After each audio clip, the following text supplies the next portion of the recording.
Hi guys, I'm going to Sam's Club para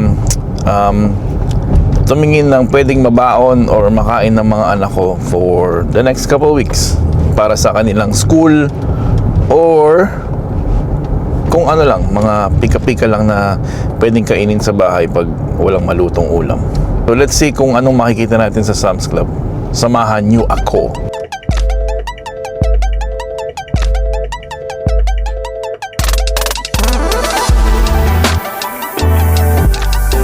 Hello, nandito na ako sa Sam's Club. Just gonna buy some stuff for the kids. Let's see. Alright. So medyo maaga pa ngayon pumunta ako dito sa Sam's Club kasi so maganda pumunta ngayon weekday na gantong oras kasi hindi pa ganun kadaming tao dito sa Sam's Club. So ganda na itong halaman na to. Ay, plastic. Plastic pala siya. Ayun, ganun itong Lego. Ayos to ah.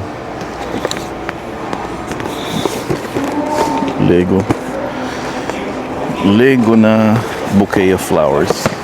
Nice. Hanap ako ng pwede nilang baunin na yung mga simple lang na madaling lagay sa lunchbox. Puro chips, chocolates, veggie chips. Ay, okay to.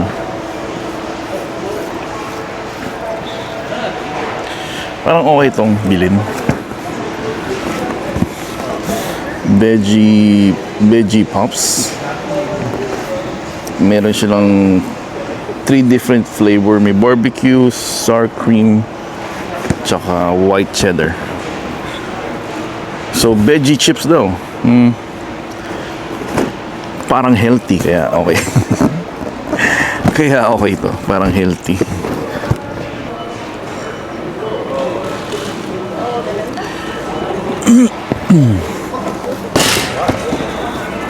So kailangan din nila yung mga fruit snacks.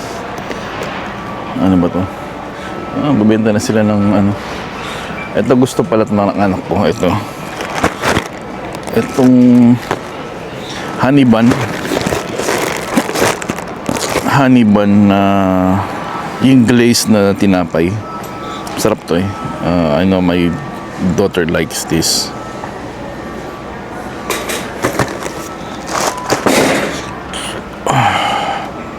Muffin. Yeah, that's too big. So yeah, like I said, maganda pumunta dito sa Sam's Club ng ganito maaga kasi hindi ganun katao, hindi ganun ka-crowded. Tsaka marami kang, madaling mag-ikot-ikot. And one thing na gusto kong laging namimili sa Sam's Club kasi mabilis lang siya eh. Hindi mo na kailangan pumunta pa ng counter kasi pwede mo na siyang i-scan. Look, pwede mo na lang siyang i-scan yung mga pinabili mo dito. Tapos dito mo na rin babayaran. So paglabas mo, papakita mo na lang yung QR code dun sa nag-check ng resibo sa labas. So, di ba? Kung nagmamadali ka, mabilis lang, quick lang. Wala nang hassle, yung pipila ka pa ng mahaba. But beside that, alcohol pala. Pag nakabili ka ng alcohol is kailangan mo pa rin pumila doon kasi nag-check ng IDs kaya kailangan mo pumila pag bumibili ka ng alcohol. Dried strawberries. Oh my God. Strawberry slices na dry. Mas gusto ko yung banana chips. Na Filipino banana chips. So kailangan ko na rin bumili ng gatas kasi kailangan ng pag cereals or minsan sa coffee ko yung gatas na binibili ko. Oh, sorry. Yogurt. Oh yeah, the mac and cheese. Ito pala. Ito yung mabilisang mac and cheese na binibili ko. Ay, wala. No. Wala. Ito pala. Ayan. Ito yung gusto nila ng mac and cheese kasi ilalagay mo lang siya sa microwave for 3.5 minutes. Lagyan mo lang ng tubig. Then 3.5 minutes. Ready na siya. So ayan. Scan lang natin dito sa ating phone. So pag na-scan mo na, kailangan mo rin bilaan kung ilang yung nabili mo, din babayaran mo na to the phone din. Sa phone mo rin siya babayaran. Kaya iwas hassle, mabilis lang. So wala man akong kailangan masyado sa bahay. Gusto ko lang bumili ng mga pambaon ng mga bata. Let's see kung anong makikita natin sa mga produce. Ayoko bumili ng cereal dito kasi masyadong malaki. Minsan hindi na uubos. Like that one. Cornflakes. So, and isa rin pala dito pag nagbabalik bayan box kami or pasalubong sa Philippines, dito rin kami bibili kasi wholesale dito. Parang yung SNR. Meron silang bluey na oatmeal na cereals. Ayong mili, baka hindi man gusto ng anak ko. Kaya kasi mahirap bumili dito ng maramihan kasi pag hindi, especially pag wala sila dito, pag hindi nila gusto, minsan hindi na nakakain, nasasayang lang. Ako, ang go-to cereal ko is yung Frosted Flakes. Parang gusto kong try yung Bluey. Ano bang flavor nitong Bluey na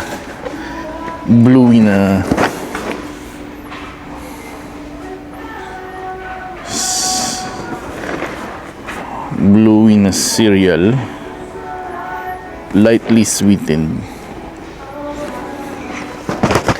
Sige, try natin yung Bluey na cereal since favorite ng anak ko yung Bluey.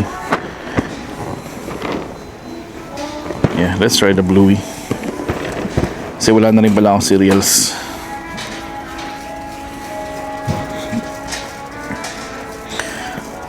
Magkano siya? Yan, $6.98. 2-pack, nakalagay 2-pack. 2-pack na yan. So, sana magustuhan nila para hindi sayang. Alright, so let's try the other stuff. Meron pa akong coffee sa bahay. Oh, the coffee grains pala. Kailangan ko yun. Yung coffee beans. Mahal naman ito. Dark roast. Ano na pala to? Whole bean.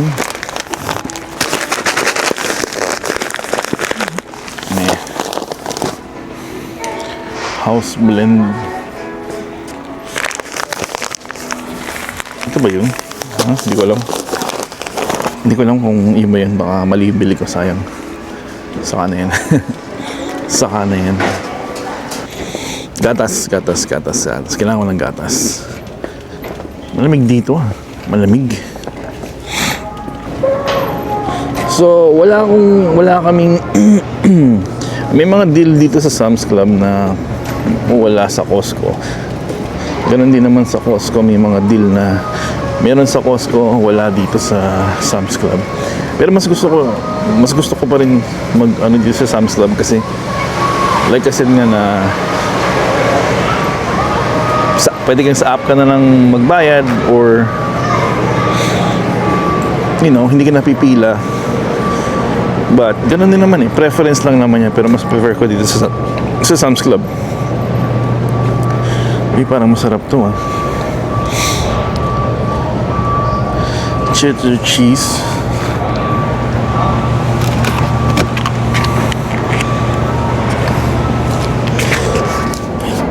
Parang masarap to. Pork franks.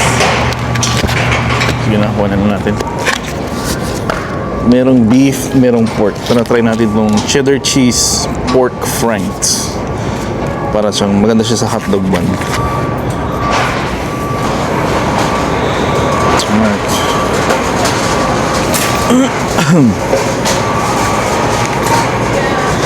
Yun. Ano pa ba? Yung mga madaling lutuin. Cheese, masyadong madami. Ayaw kong bumili dito ng cheese kasi masyadong madami. Minsan nasasayang. Ha! Look, pakita ko sa inyo.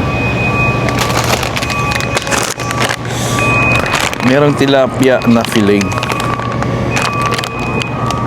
Pero frozen siya eh. Parang hirap naman kainin. Tilapia fillet. Uy, merong breakfast wrap. Nagugutom na ako. Dapat pala kumain muna ako. Ang hirap mamili dito pag gutom ka kasi. Ano mo yun? Natatakam ka sa mga nakikita mo. Natatakam ka sa mga nakikita mo.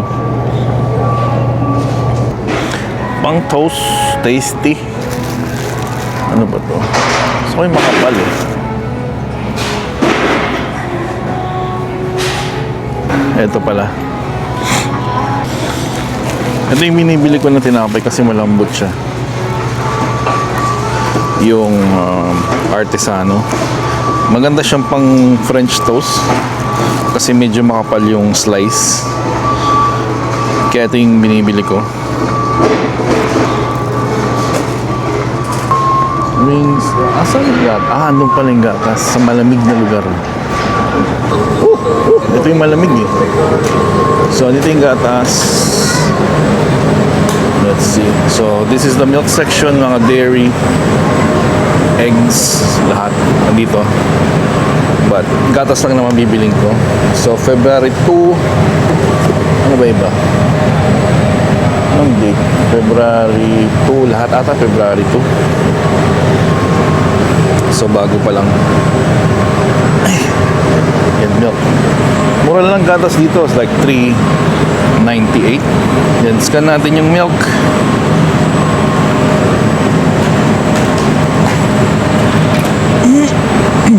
Eggs, meron naman eggs sa bahay pa. Fuck ko. Ito lang rotisserie chicken. Hindi pa rin talaga, hindi nila binabago yung presyo. $4.98. Ganun pa rin ang price. Uy, ito. Croissant. Ito, croissant. Isang pack. Gusto ng anak ko yung panganay ko yung croissant. So, bibili tayo ng croissant. So, yun lang naman ang bibilin ko dito. Hindi ko naman kailangan ng mga maraming stoves. Strawberry, meron pa dun fruits. So, I think yun lang kailangan ko dito. 8 item. 1, 2, 3, 4, 5, 6, 7, 8. Yeah, 8 items. Lunch na rin. Magla-lunch na rin. So, dito na rin ako siguro kakain. Parang gusto ko lang pizza and hot dogs combo. Meron na palang bili na lang isang slice ng pizza. Isang slice ng pizza. Then hot dog na may drinks. See? $3.36. Yun lang yun. $3.36. So, hindi na masama. Dito ka na rin kakain. Nandito na rin naman ako. Ayan. Binayaran ko na. So, pipick upin ko na lang dito. Pick upin ko na lang dito. Siguro wala na ata akong maupuan. Kotse na lang kakain. Hi. 9.50. So yeah, dito ko na kinuha. Marami silang mga stubs, pizza. Oh, bago yun na pretzel pizza. Yeah, 950, right? So meron na silang lalagyan ng pizza.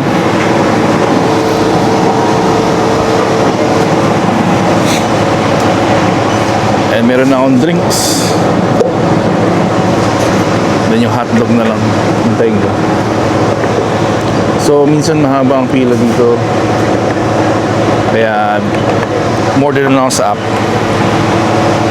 Thank you very much. So my hotdog. So yun, baliharan ko na to, pinikap ko lang. So ready na siya. Then sa kotse na lang kakain. So lagyan ko lang ng mga stubs yung hotdog. So lalagyan ko na to. Ay, parang wala namang mayo. So yun yung hotdog ko. Then kukuha na lang ako ng drinks. Then for my pizza.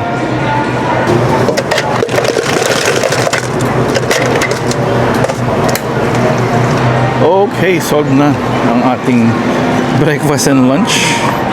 Meron na akong drinks, may pizza,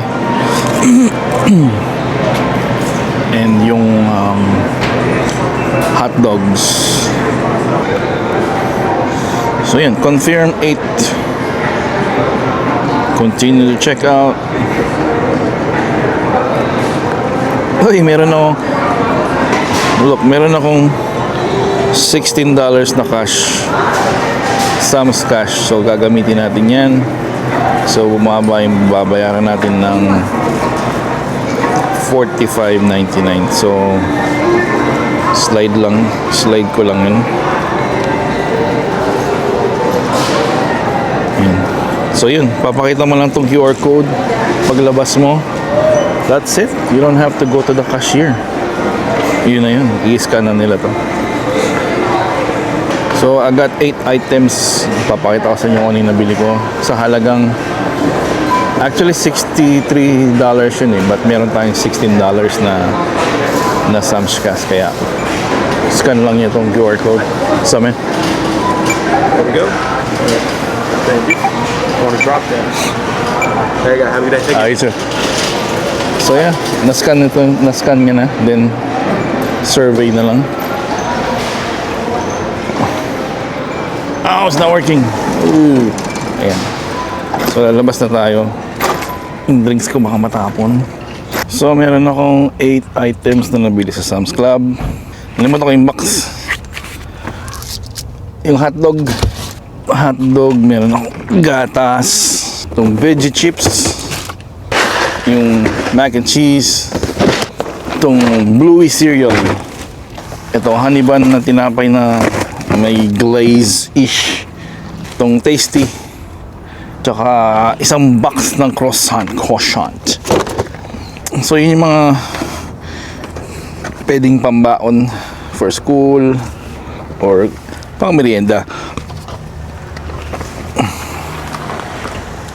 So, yun ang mga nabili natin sa Sam's Club na pwedeng pambaon ng aking mga anak sa school. Then, meron akong messy. Meron akong, ano ba to? Lunch na ba to? Brunch. So, I bought hotdog tsaka pizza. Hindi naman masama. Ano yan? So, for hotdog and a pizza, magkano ba naman ko? Parang $3.50 lang eh lumalabas. So meron ng hotdog saka isang slice ng pizza na kalaki-laki.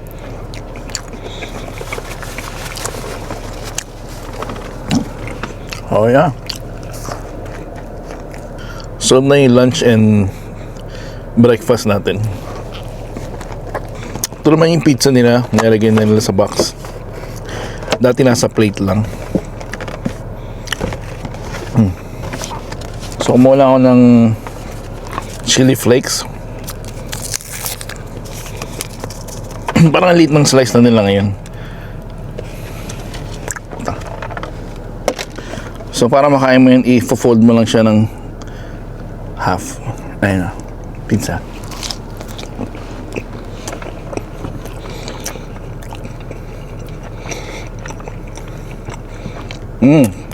Harap. Tasang healthy. So thank you guys for watching. Yun lang yung mga nabili ko ngayon sa Sam's Club na pambaon ng mga anak ko or pwedeng pangkain sa bahay. Thank you for subscribing. Sa mga new subscriber, welcome po. Sa mga dati, maraming salamat po. Thank you guys. Mabuhay ka. Mabuhay kayong lahat. I'll see you on my next video. Ayos.